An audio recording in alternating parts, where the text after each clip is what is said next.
नमस्कार मित्रांनो, आज आपण पाहणार आहोत उष्माघातापासून स्वतःचा बचाव करण्याचे 7 उपाय. पहिला उपाय आहे भरपूर पाणी प्या. तहान लागली नसली तरीही वेळोवेळी पाणी पिणे सुरू ठेवा. दुसरा उपाय आहे योग्य कपडे घाला. बाहेर जाताना फिकट रंगाचे, सैल आणि सुती कपडे वापरा. तिसरा उपाय आहे थेट उन्हात जाणे टाळा. शक्यतो सकाळी लवकर किंवा संध्याकाळी उशिरा बाहेर पडा. चौथा उपाय आहे उष्णतेपासून संरक्षण करा. टोपी, छत्री, ग्लासेस आणि पायात पादत्राणे वापरा.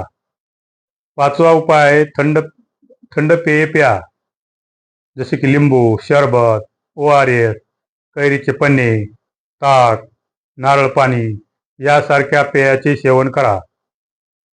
सहावा उपाय घरातील वातावरण बंद ठेवा.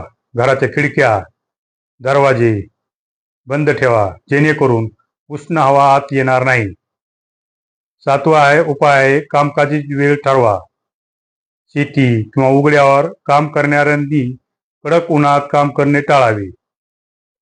आता उष्माघाताची लक्षणे जर आढळली तर हे उपाय करा.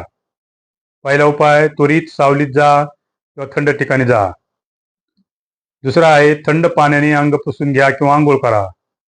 आणि तिसरा उपाय आहे रुग्णाला त्वरित वैद्यकीय मदतीसाठी डॉक्टरकडे घेऊन जा. तर हे झाले उष्माघातापासून बचाव करण्याचे उपाय. जर हा व्हिडिओ आवडला असेल तर या व्हिडिओला लाईक करा, शेअर करा व सबस्क्राईब करायला विसरू नका. तसेच फॉलो करायला विसरू नका. धन्यवाद.